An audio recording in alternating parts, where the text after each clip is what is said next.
ICCT stock analysis. This is 4th of April and onward, mainly Thursday.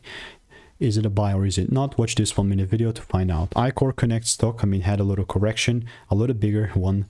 I'm going to stick to my edge that I've tested more than anyone else in this space.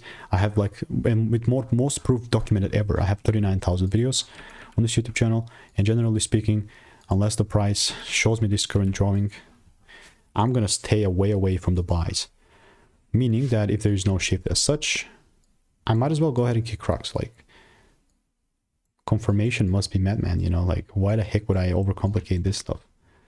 Honestly, I won't, so that's why I would just keep waiting. And if you want to make more money trading, simple, lean way, and want to stay tuned about ICCT, then just click the first link in the description. That's for your newsletter. Other than that, what happens if it just keeps melting?